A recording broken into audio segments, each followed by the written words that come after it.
Aleluia, todos podem glorificar Deus. Podemos perder tudo na vida, mas não podemos perder a presença de Deus. Você pode não ter nada nessa noite, mas você tem a presença de Deus. Aleluia. Ouve, Senhor, a minha súplica.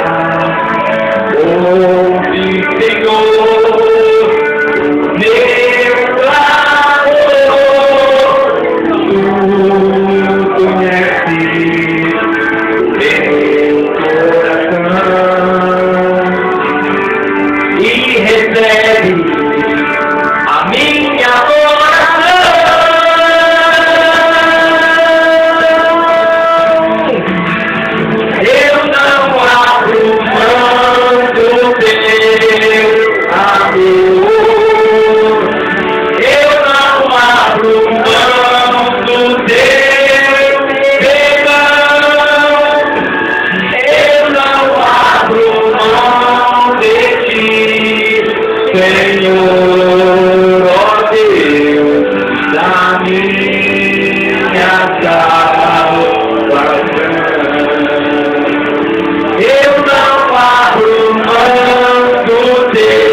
Aleluia, você pode adorar a Deus nessa noite.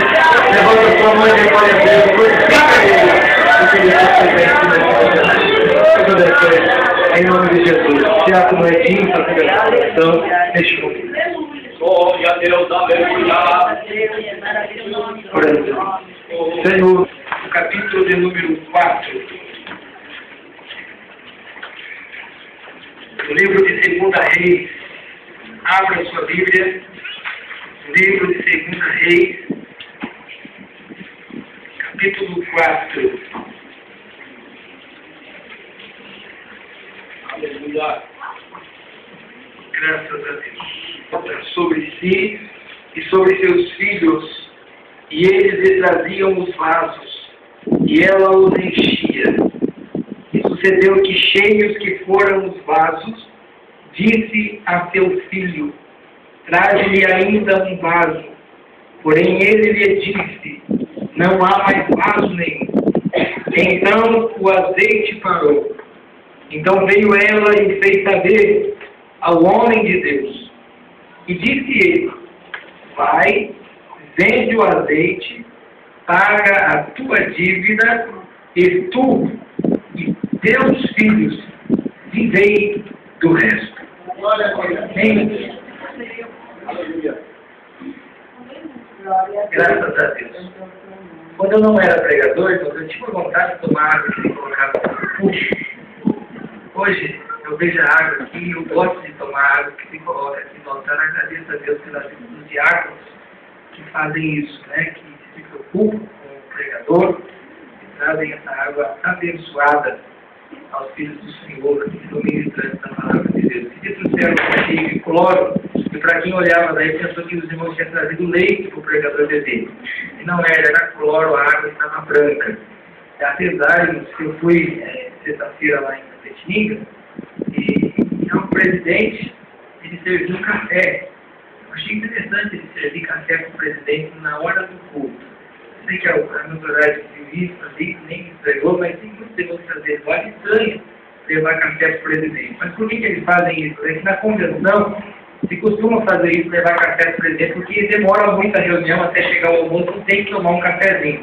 Se o pessoal ali quiser ser tão cortês e agradar o presidente, que acabou levando café na hora do culto. Não era ruim, né? Não era ruim tomar café aqui, mas às vezes isso não pega muito bem, nem é a necessidade de acabei de jantar, né? Acabei de jantar e tomar café, então não há necessidade disso. Mas sabemos que é uma maneira de estar sendo cortês com alguém que vem de longe. Entrando no assunto daquilo que Deus quer colocar, quer falar aos nossos corações esta noite, o texto em apreço aqui nos fala sobre essa viúva conhecida na sua terra.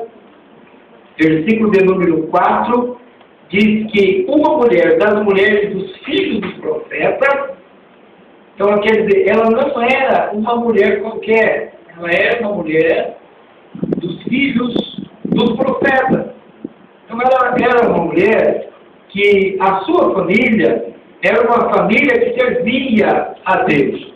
E é o que eu quero colocar aqui hoje. A igreja, o que Deus trouxe ao meu coração para trazer, a igreja é a questão que muitas das vezes nós questionamos o porquê que acontece algumas coisas nas nossas vidas.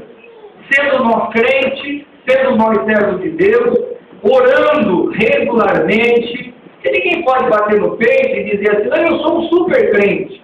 Eu sou um crente que oro bastante. Na verdade, se fizermos isso, nós não devemos contar isso para ninguém. Porque a Bíblia diz que aquele que conta, ou aquele que toca a trombeta, em outras palavras para os irmãos entender mais simples, ele recebe o galardão aqui na terra. Exemplo, se eu dou R$1.000 para o Leandro para ajudar ele, e eu chego aqui para os irmãos e digo aos irmãos, olha, eu estou te ajudando, filho, eu estou ajudando o meu irmão aqui com R$1.000. E conto para todos os irmãos, eu estou tocando trombeta e não tenho mais nenhum galardão para receber de Deus, porque eu contei aos irmãos, eu já recebi o meu galardão da igreja. Então tudo aquilo que nós fazemos, seja no tocante à nossa espiritualidade, se oramos ou se lemos a Bíblia 5 vezes, que eu sei que tem irmãos aqui que já leu a Bíblia mais do que uma vez. Sei que tem irmãos que já começou de Gênesis e que já terminou no Apocalipse mais do que uma vez. Mas não precisa a gente, às vezes, contar isso. Não precisa a gente dizer aos irmãos, olha, eu já li 5 vezes a Bíblia, para que sejamos entendidos como alguém que estuda a palavra de Deus. Não há necessidade, porque Deus conhece aquilo que nós fazemos. O ministério mais difícil que tem na igreja é o ministério da oração. Sabia, irmão? Tem crente que ora, tem crente que busca Deus, tem crente que é o sustentáculo da igreja, e muitas vezes os pastores pensam que é pelo seu ministério que a igreja está de pé. Mas quantas das vezes não? Quantas das vezes a igreja está de pé por causa da oração de um irmão que não tem nome, que não aparece na igreja, que ninguém vê ele, mas lá pela madrugada ele está de joelho dobrado na presença de Deus e dizendo assim, Deus, dá palavra para o pastor pregar, dá palavra para os irmãos que evangelizar, sustenta a tua igreja de pé na tua presença, e em resposta da oração desse crente pequeno, desse crente que não é conhecido, a obra de Deus é sustentada. Ninguém vê, ninguém aplaude, ninguém dá galardão nenhum, mas eu quero dizer que é um ministério muito glorioso, porque lá no céu Deus tem galardão para dar para cada um de nós, porque o nosso Deus não coloca a coroa na cabeça de pessoa errada. O nosso Deus coloca a coroa na cabeça da pessoa certa. O homem, muitas das vezes, pela eloquência, muitas vezes pela beleza física, pela tonalidade da voz, sabe? O homem olha assim e diz, aquele crente é melhor do que o outro. Mas Deus não. Deus, quando olha para nós, Ele não olha se o cabelo é arrepiado igual o meu, né? Se nós somos morenos ou se somos loiros, se nós somos ricos e se nós somos pobres, se sabemos falar bem ou se não sabemos falar bem. Deus olha para dentro do nosso coração e Ele nos sonda a cada dia. E tudo aquilo que nós fazemos na Sua presença, ainda que não apareça, está registrado diante de Deus. Então, para você que está aqui hoje, que talvez está dizendo, eu faço tanto, eu oro, busco, ninguém me reconhece, ninguém me vê. Filho, filha, Deus está te vendo. Deus contempla a sua oração.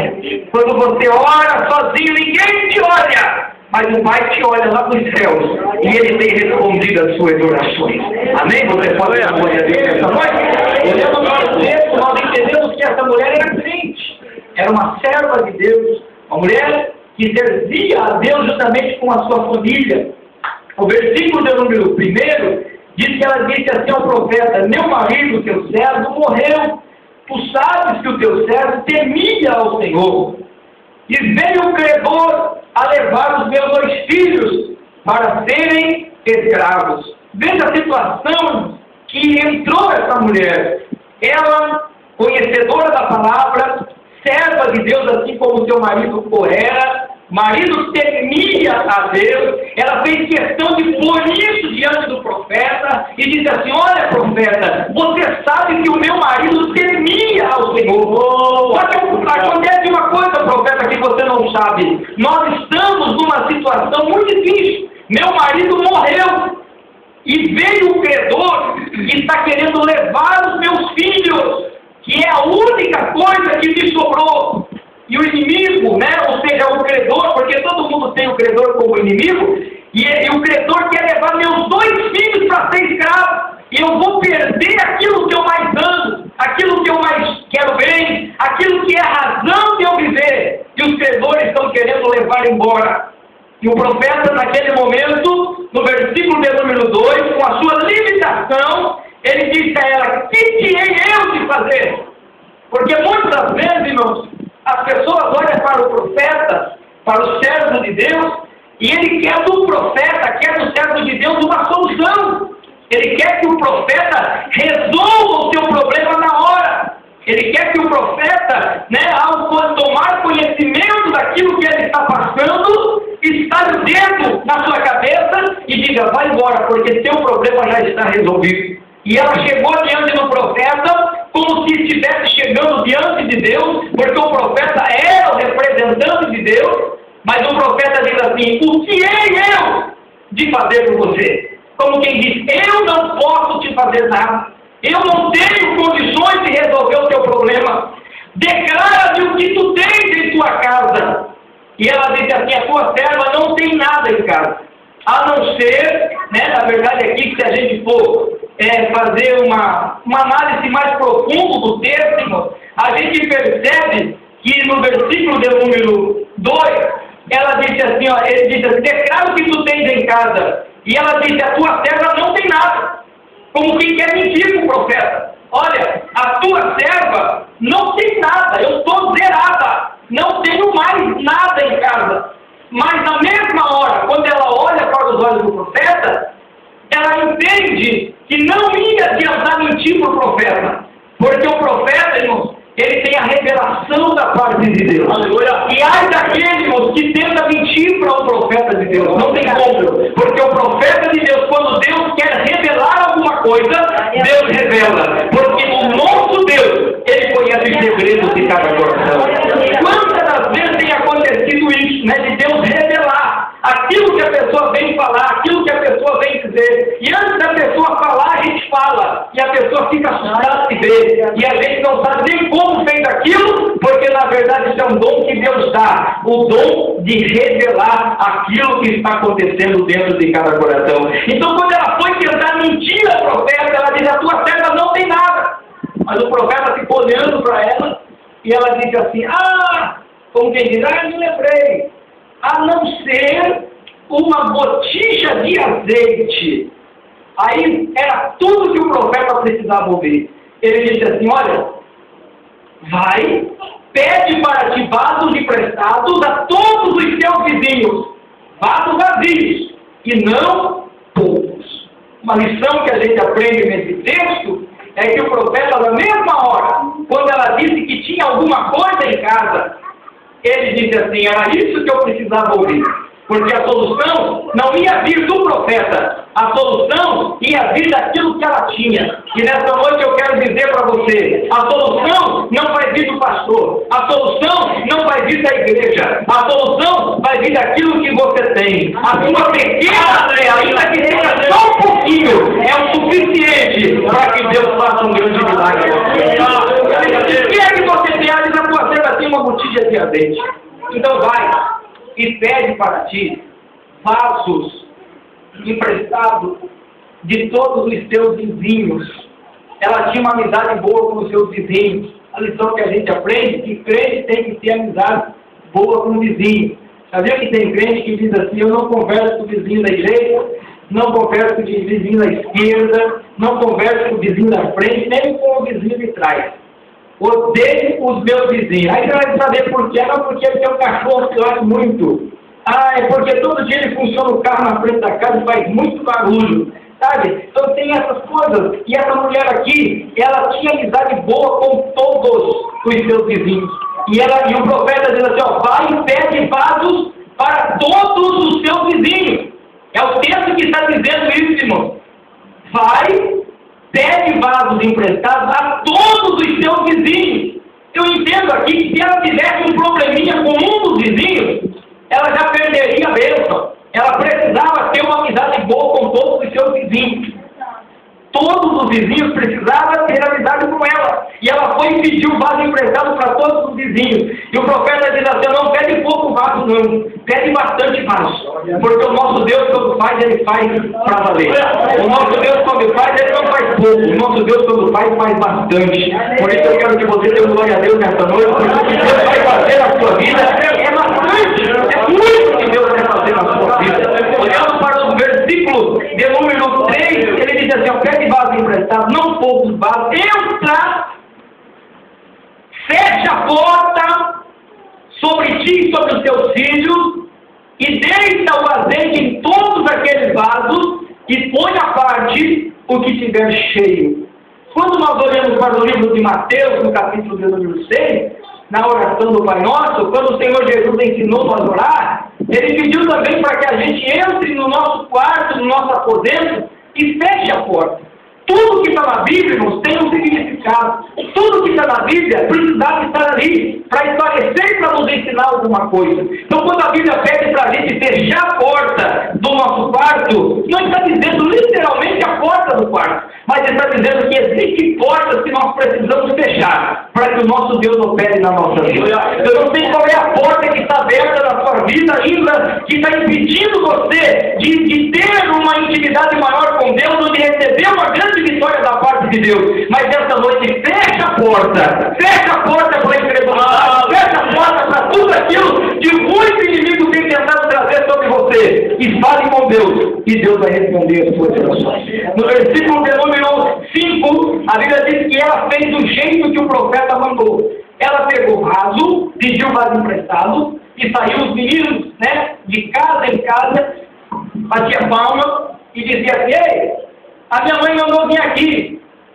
E na minha época, irmãos, quando a gente morava em sítio longe, alguns irmãos já moraram em sítio longe, na época que eu era pequeno, quando acontecia isso, de alguém bater palma, principalmente criança bater palma na porta da casa de alguém, queria emprestar alguma coisa. Lembra que antigamente era moda isso, de você emprestar um pouquinho de arroz, de emprestar um pouquinho de feijão? Vocês talvez os irmãos nunca precisaram disso, mas na minha época de criança, minha mãe fazia isso. Eu não tinha vergonha, mas tinha que ir. Presta uma canequinha de arroz, uma canequinha de feijão. E era comum a gente fazer isso nos lugares onde a gente morava. E as pessoas também faziam. Quem sabe quando o menino bateu a palma na frente de casa, alguém pensou: essa aí é filha da viúva pobre lá. Essa viúva, eu ouvi dizer que ela está devendo para todo mundo. Com certeza está vindo pedir uma canequinha de arroz, um quilinho de feijão, tem vindo pedir um pouquinho de açúcar, tem vindo pedir um pouquinho de sal. Esse menino que está vindo aí é filho daquela viúva, está devendo para todo mundo, tem que pedir dinheiro emprestado. E ninguém gosta, irmão, de emprestar dinheiro para alguém que já está devendo dinheiro. Sabe? Todo mundo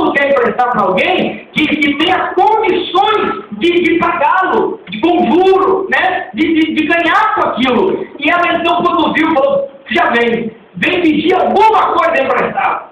Mas quando o menino pediu, ele disse assim, olha, eu quero que você me empreste. A minha mãe mandou vir aqui pedir vaso emprestado. E o vizinho falou, vaso emprestado? Essa mulher é forte. Essa mulher está devendo para todo mundo. Eu ouvi dizer que até fome está passando. Por que será que eles querem vaso? O que vão fazer com vaso? Mas tudo bem, você quer vaso, menos mal. Prestar vaso, não tem nada dentro mesmo. E ele disse assim, é só emprestado. Depois a gente vai devolver o vaso. Pegou o vaso e emprestou para o menino. E o menino foi no próximo vizinho, pediu vaso de novo. Ele disse assim, ela disse, você quer só um vaso ou não? O que você tiver nesse caso de vaso, eu quero. Eu acredito, irmão, que deixou todos os vizinhos com um ponto de interrogação na cabeça. Alguém que está passando fome, alguém que não tem nada, alguém que está devendo para todo mundo. Pedir vaso emprestado é loucura. Isso só pode ser, né? A mulher deve ter ficado louca. E os vizinhos ficou tudo curiosos para ver o que ia acontecer. Mas emprestaram vaso, e todo mundo emprestou vaso. E daqui a pouco os meninos começaram a bater e não tinha mais casa para bater. E quando eles chegaram em casa, eles disseram, mãe, acabou o vaso. Não tem vaso daquele outro vizinho, já fui, mãe. Aí aquele outro, já fui também. Não tem mais vaso aqui na vizinhança. Eu emprestei toda a vasalhada que tinha por aqui. Aí ela disse assim, agora eu vou fazer do jeito que o profeta mandou. Vou fechar a porta do quarto. E ela fechou a porta do quarto. E ela pegou aquela botija de azeite que ela tinha, que era só pouco. E ela começou a despejar aquele azeite no outro vaso. Daqui a pouco aquele vaso encheu, ela colocou a parte, porque o profeta disse assim, vai colocando a parte os vasos que estiveram cheios. E ela pegou outro vaso e novamente foi enchendo e colocou a parte aquele outro vaso. O outro vaso e foi colocando o azeite e o azeite foi jorrando. E quando ela gritou para os meninos, traz mais vaso, os meninos disseram, não tem mais vaso, acabou o vaso. E naquele momento ela trancou o quarto e saiu correndo aonde estava o profeta. E disse assim, olha profeta, feito está como o Senhor me mandou. Como o Senhor me pediu, eu fiz. Eu já enchi todos os vasos lá em casa. Está todos os vasos cheios. O profeta no versículo de número 7 disse a ela, vai, vende o azeite, paga a tua dívida, e tu e teus filhos vivei do resto. Aleluia! Não tinha condições de acontecer aquilo. Mas o Deus que nós servimos é o Deus da multiplicação. É o Deus que quando chegou um dia, né, o Senhor Jesus estando ali juntamente com aquela multidão, ele disse assim aos seus discípulos, dai vocês de comer ao povo. Os discípulos, ainda que a gente tivesse um monte de dinheiro, ainda que tivesse padaria no deserto, isso não seria possível. Porque esse povo está com fome, faz tempo que eles estão me seguindo. E ele disse assim, olha, procura no meio de vocês aí alguma coisa de comer. E eles procurou, em Pedro não tinha, em João não tinha, e outro daqui não tinha, e vai daqui, vai de lá, e ninguém tinha nada. Porque todo mundo levava o suficiente para eles comer. Mas quando chegaram num amigo, né, num discípulo chamado André, e disseram assim, rapaz, o que você tem aí, rapazinho? Era um menino que estava ali no meio da multidão. Ele disse assim, olha, eu tenho 2 pães. Eu tenho 5 pães e 2 peixinhos. Só isso que eu tenho. É o suficiente para te comer. E eles disseram para Jesus, olha, o rapaz aqui tem 5 pães e 2 peixinhos. E Jesus disse, traga aqui. Porque o milagre, irmãos, está nas mãos de Jesus. Ele disse, olha, traga para mim aqui primeiro. E quando trouxeram nas mãos de Jesus, Jesus repartiu o pão na mão dos discípulos. E disse aos seus discípulos, reparta com o povo agora. E eles foram repartindo o pão no meio da multidão. Foram repartindo, e daqui a pouco, já viu, na verdade, no cantinho aqui, eu dizia, eu vi que as pessoas chegavam com a bandeja de pão assim, não come mais, obrigado, não estava aguentando mais, era tanto pão com carne que o povo não aguentava mais. Naquele dia foi do mesmo jeito, irmão. Foi Jesus que inventou o sanduíche na terra, não existia sanduíche até aquele tempo. Ninguém comia pão com peixe. Naquele dia Jesus inventou o sanduíche de pão com peixe. E aí trouxe pão com peixe e começou a distribuir pão e peixe para o povo. E o povo foi comendo, chegou o ponto que o povo disse, não, para, não aguento mais, não cabe mais. E aí os discípulos não come, porque na presença de Deus tem abundância. Eu quero profetizar na sua vida nessa noite, que na presença de Deus tem abundância. Mas basta que simplesmente nós entregamos o pouco que nós temos nas mãos. E quando terminou, ninguém comia mais nada. Jesus falou para os seus discípulos assim, recolhe o resto. Porque Jesus não gosta de sobra. Jesus não gosta de desperdício. Pega o cesto aí, cambada. Os discípulos não gostavam muito de trabalhar, não. Pega aí o cesto e sai recolhendo pão. Aí. E eles pegaram o cesto e saíram recolhendo a sobra. Sabe quantos cestos sobrou, irmãos? 12 cestos. Glória a Deus. Eu creio que isso deve ter um significado muito importante. Porque tinha 12 discípulos. E os discípulos, quando Jesus perguntou para eles, tem alguma coisa para dar para o povo? Os discípulos disseram que não tinha. Mas Jesus fez um milagre tão grande e, por final, ele ainda encheu 12 cestos e deu um cesto para cada discípulo. Porque discípulo de Jesus, irmão, precisa ter pão para dar para o povo. Eu quero dizer para você nessa noite que adentrou essa igreja sem nada. Você vai sair daqui com um cesto cheio de pão. E por onde você passar, você vai distribuir pão. Pão é símbolo de alegria. Pão é símbolo de fé. E nessa noite Deus vai aumentar a minha fé e a tua fé. E nós vamos sair daqui com o cesto cheio. Quantos acredita que vai levar cesto cheio de Deus aqui nessa noite? Mas tem pão para distribuir para o povo. Sabe por que eu estou dizendo isso? Porque o povo aí fora não tem mais aonde pegar. O SUS está falido. Os planos de saúde, melhores que tem, é complicado lidar com isso. Muito caro. O povo aí fora não tem mais aonde recorrer. Quando a gente olha para a televisão e a gente vê o ministério do Valdomiro Santiago crescendo do jeito que está crescendo, muitas pessoas dizem, mas não é de Deus. Sabe? Deus que fica assim, buscando meios para criticar aquilo que tem sido feito. E quando eu vejo aquela grande multidão indo para aquele lugar, sabe o que é isso? O povo não tem mais aonde pegar. O povo não tem mais em quem buscar. O povo está buscando na igreja. O povo está buscando nos crentes. O povo está buscando em mim e em você. E se nós não tivermos o que oferecer para esse povo, aonde é que eles vão achar? Será que vão para o centro de uma rua? Será que vão consultar cartomantes por aí? Eu quero declarar que não, irmãos. Eles vão procurar eu e você. E na autoridade do nome de Jesus Cristo, nós vamos ordenar e o milagre vai acontecer. E quem acredita, levanta a sua mão e dá mais um glória a Deus. Porque é Deus que dá autoridade para cada um de nós. É Deus que ensinou isso naquele dia. Os discípulos perguntou para os discípulos, perguntou aos seus discípulos, o que vocês têm aí para dar para o povo? Os discípulos não tem nada. Como eu disse isso, quando a gente chega numa situação dessa, a gente não tem nada. Nessa noite, Deus está falando com gente que está pensando assim como aquela viúva. E ela diz, a tua serva não tem nada. Ela quer aqui se fazer de vítima diante do profeta. Mas na mesma hora, ela se lembrou do pouquinho de azeite que ela tinha dentro da sua botija na sua casa. Nessa noite Deus está fazendo você lembrar que você ainda tem um pouquinho de azeite. Que ainda você tem a unção de Deus na sua vida. Que ainda você tem um chamado especial que Deus fez para você. E nessa noite Deus vai transformar o pouco que você tem em muito. E esse pouco vai servir para você para toda a sua vida. Porque na vida daquela mulher, ela pegou os vasos, encheu todos os vasos. E eu imagino a alegria dessa mulher. Eu sei você pegar um copo d'água desse e encher 100 copos d'água desse.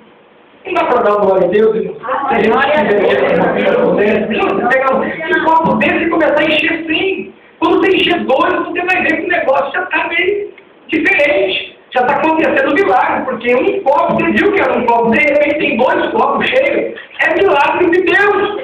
E ela encheu aqueles vasos ali, toda feliz, toda alegre, mas não sabia o que tinha que fazer com aquilo ainda. E o profeta então disse a ela agora o seguinte, vai, vende o azeite, paga as suas contas. Eu aprendo aqui, irmãos, uma lição muito importante, que o profeta, ele podia pedir para ela, olha, você vai, vende o azeite e traz uma boa oferta para mim. Que é isso que muitas igrejas estão pregando por aí hoje. Me desculpe, irmãos, né? Se tem alguns irmãos aqui, talvez de uma outra igreja que faz isso, mas é assim que eles fazem. Venda a sua casa e traz todo o dinheiro para a igreja e depois, né, você vê o que vai acontecer na sua vida. Aí vai acontecer o milagre. Não, irmãos. Tem muita gente frustrada por aí. Pessoas que têm vendido carro, têm dado todo o dinheiro para a igreja. Deus não pede tudo. Existe na Bíblia dízimo, 10/10 parte daquilo que nós ganhamos, daquilo que nós recebemos. Isso é bíblico. Mas tudo não, irmão. É verdade que muitas vezes acontece, talvez com alguém, um chamado especial, quem sabe alguém ele é motivado por isso. Mas, né, ou Deus fala com alguém em particular dessa maneira. Mas existem muitas igrejas aí, irmão, que as pessoas ficam frustradas porque dão a casa todinha e depois ficam morando debaixo da ponte. Dão o carro e depois ficam andando de a pé. Porque as coisas só funcionam para aquele que realmente acredita e para aquele que Deus tem um plano, aquele que Deus tem um projeto especial. Então, quando o profeta estava ali, ele viu a botija, né? Imagina um quarto cheio de vasos, azeite, a coisa mais cara que tinha na época. Nada era mais caro do que azeite. O azeite era preço, né, muito valioso na época. Se fosse um profeta malandro, né, a linguagem popular, um profeta malandro, que tem muitos pastores malandros por aí, ele ia ver, ia dizer assim, essa viúva até ontem, nem visitar ela gostar. Mas agora ela está rica. Agora eu vou ficar perto dessa viúva. Viúva, já que foi através da minha oração que aconteceu isso, faz o seguinte, vende uns 30 vasos desse e me dá o dinheiro desses 30 vasos, porque você sabe que eu orei muito, hein? Você sabe que eu fiz uma oração forte para que isso acontecesse. Não, o profeta disse para ela, olha, vai, vende o azeite, paga as suas contas, e você e seu filho, viva do resto. Eu quero dizer para você nessa noite, Deus ele vai fazer um milagre na sua vida. Amém. Você vai resolver todos os seus problemas. Amém. E a bênção de Deus ela vai ser permanente na sua vida. Você vai viver o resto daquilo que Deus vai multiplicar nessa noite. Mas Deus precisa que você tenha até hoje. Coloque esse ponto que você tem diante dele. Busque lá dentro do teu coração o pouco de fé que ainda te resta. O inimigo tentou tirar tudo de você, como tentou tirar tudo daquela viúva, até seus filhos. Tem gente que está vivendo isso. O inimigo está tentando acabar com tudo que você tem. Mas eu profetizo que não vai conseguir. Porque a multiplicação de Deus na sua casa. A multiplicação de Deus na sua vida nessa noite. A pequena fé que você trouxe hoje para a presença de Deus. Deus vai fazer render isso. Deus vai multiplicar isso. E você que entrou aqui pensando ser um crente fraquinho, vai sair daqui fortalecido em nome de Jesus.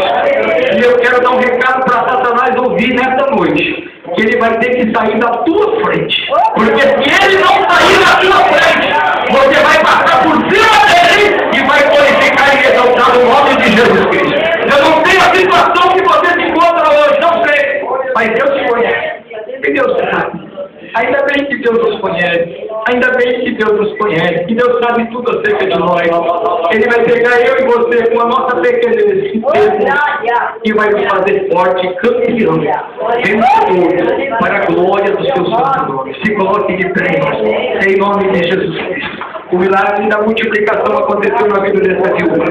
Vai acontecer na minha vida e na sua vida também. O que você tem hoje? Será que você tem pelo menos um glória a Deus? Será que você tem pelo menos uma aleluia? Será que você tem pelo menos uma lágrima? Eu disse aqui hoje que não consegue orar, mas fica orando na presença de Deus. Eu ainda também bendita, eu não tinha palavras mais para orar, ela só orava. Mas Deus entende, Jesus! Deus conhece a angústia da nossa alma. E Deus ele está enxugando as lágrimas da irmã Ivone hoje. Deus está enxugando as lágrimas dos irmãos que aqui estão nessa noite. Ele está entendendo isso como uma oração. E ele vai pelejar por cada um de nós. Você acredita, glorifica Deus nessa noite. Senhor, mais uma vez diante da tua presença eu estou. Quero, Senhor, te agradecer pelo privilégio de poder estar na tua casa mais uma vez. Por essa palavra que o Senhor colocou no meu coração para trazer ao coração da tua igreja. Assim como aquela viúva, Senhor, que tinha perdido o seu marido. Ela perdeu também, Senhor, os seus filhos, papai. O inimigo pensou que ia tentar vitória sobre a vida dela. Mas não conseguiu, Senhor, porque o teu servo, o profeta Eliseu, levou ela um desafio naquele dia. E ela se lembrou do azeite que ela tinha na sua casa. E aquele azeite aconteceu um milagre, Senhor, fez com que acontecesse um milagre na vida dela. Multiplicando aquele azeite, enchendo aqueles vasos, papai.